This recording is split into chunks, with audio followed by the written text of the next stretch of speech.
What is playing out now today is interest. Msipochunga. Tulikuwa hapa na Cleophas. Na nimemwambia kama tumeketi hapa. Msipochunga 2027 mimi Cleophas, William Ruto, huyu Elsie Oparanya na Fernandez tena tutakuwa kwa debe moja. Nawaambia sasa hivi mchana. Kwa hivyo msije mkachanganywa. Mimi nimesikiza hawa ndugu zangu kama huyu wa Trans Nzoia. Natembea. Anaongea mambo mzuri. Ukimsikiza anaongea mambo mzuri. Lakini mwisho ukisikiza anakuambia nataka kukaa kwa meza. Sasa wewe unataka urais ama unataka kukaa kwa meza? So ndugu zangu wa Wanga, nataka munisikize, mimi ni mtoto wenu.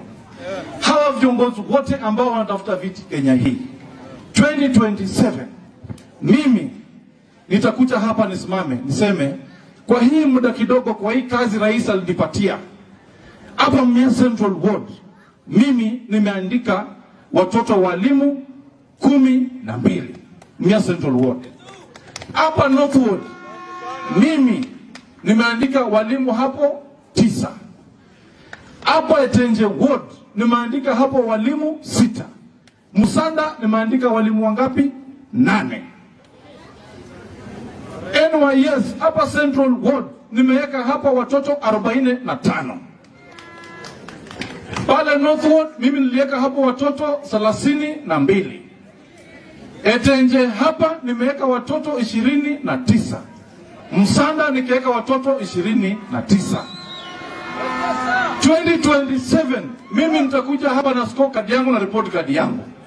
Alafu tuanze kuulizana maswali. And same questions zitaenda kwa Cleophas Malala. Wewe ulikuwa Secretary General wa UDA. Sasa wewe ni Deputy Party Leader ya naitwa nini DCP. Ulifanya nini? Tutaenda kwa Mama Elsie. Tumuulize, wewe ulikuwa women rep. Sasa unataka kuwa governor. Tuambie, ukiwa women rep ulifanya nini? Ndio? Tukitoka hapo tutaenda kwa mbunge wenu Naika.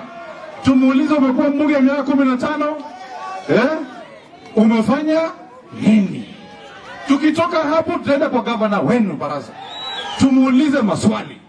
Tumekupatia kiti kama Wawanga kwa miaka 5, tuambie ni nini umefanya. Na mimi nataka niwaambie hapa. Mnasikia? Tukitoka hapo tutaenda kwa rais. Tuulize rais, Mheshimiwa Rais, umekuwa rais miaka 5. Sasa unarudi tukupigie tena kura. Tupatie scorecard yako tuangalie. Sasa si nyinyi ndio mtakuwa na maki jameni. Kama mtu amefanya si anapromotiwa. Na kama hajafanya si anaangushwa. Kwa hivyo ndugu yangu Cleophas, mimi na wewe tuko na barabara mrefu ya kwenda. Na lazima watu wetu hawa lazima tuketi na wao vizuri. Na tuwaelekeze vizuri. Si ni kweli jameni? Ni kweli si kweli jameni? Mnasema tutembee vizuri? Tupangane vizuri? Na mwisho mimi nataka niwaambie nyinyi. Hii Wangaland iko na mwenyewe. Na waambia saa hii 2027 kama tunuketi kwa meza ya William Ruto, mimi watanipata kama nimeketi na hawa Wanga kwa hiyo meza. Kwa hivyo mimi sitaki kunena kuzidi hapo. Wacha nichukue fursa hii niite mama wetu Elsie.